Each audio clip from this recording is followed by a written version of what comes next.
On a day such as this, you have to. I mean, how can you not? Welcome back to the channel for Blizzard 2022. As it stands right now, I think there's probably between 6 and 10 inches of snow outside. Last night, the National Weather Service predicted we would get 1 to 2 feet over the next couple days, and that is approaching the limit of what my little snow thrower here is going to want to do. Meaning the 6 to 10 inches that's out there right now. That is a Simplicity 555. It is a 5-horse Tecumseh with a 22-inch throat, I think. And I thought, well, since we've got a nice heavy snowstorm, it might be kind of fun just to go out there and work the machine and share it with you guys. Because to my shock, one of the more popular videos on the channel is just mowing really heavy grass with my tractor. People have been watching that video pretty heavily for like 2 years now. So if you guys like just watching stuff get worked, let's go work some stuff. So without a whole lot more ceremony, that is what's going to happen. I will add that thing is basically the best running engine I own. It pretty much starts first pull every year I've ever had it. I've owned the thing for 13 years. I think it was built in the mid 80s, but it's not without some issues. So we will be doing some work on it in the future. Alrighty, check the oil right quick. I'm sure it's fine, but it never hurts. And this thing, usually it's like a pump of the primer ball, set the choke all the way up, give it one rip and she's going. We'll see. Oh, nope. Set the throttle.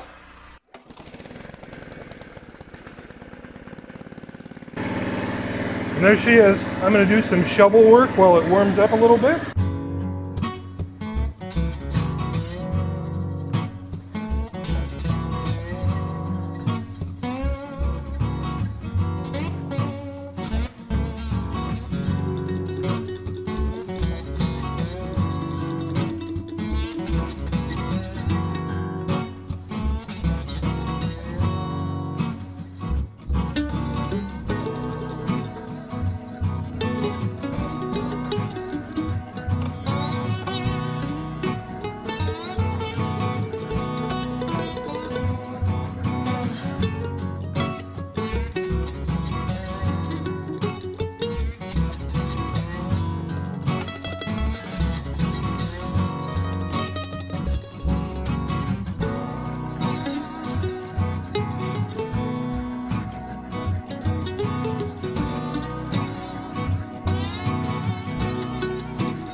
And just like that, we're back where we started. That was not a whole lot of fun. That was one full tank of gas, pretty much 1 full hour, and one sore back. The handles on this thing are a good bit lower than they should be for a guy my height. I think people were shorter back when they were making this thing. It's also had a transmission issue here lately where it doesn't want to go into a gear, which is weird because there's really no linkage. That bar goes directly into the transmission itself. That might be a thing where it's just from disuse it hasn't wanted to do it. I'll probably take a look at that this summer, like let it get up to temperature and like heat and let it get going. The downside of that is this thing runs like crap in the summer because the carburetor's tuned for winter temperatures. As you can see though, it runs like a champ in the wintertime. But otherwise, my work here is done. Almost unbelievably to me, I recently had a conversation with a subscriber that's out in Las Vegas, but is from Michigan, which is about 10 miles north of me. And they were telling me they really wanted to move back to Michigan. It's like, you sure, homie? In fact, this was so much fun for me today, I can guarantee I'm going to have to do this exact same thing tomorrow again, and probably the next day too. So plenty of northern Indiana weather to contend with. But I will probably not bring you guys along for that because I think you've seen all the show you can. That in places that was more than a foot of snow, and you know, it does what it does. So as always, guys, I want to thank you for stopping in for this video. We will catch you on the next one. I'm Max, that's Saddington Bear, and we make videos like this all the time. Here are a couple links to some other videos we've made, and we really appreciate you guys stopping in.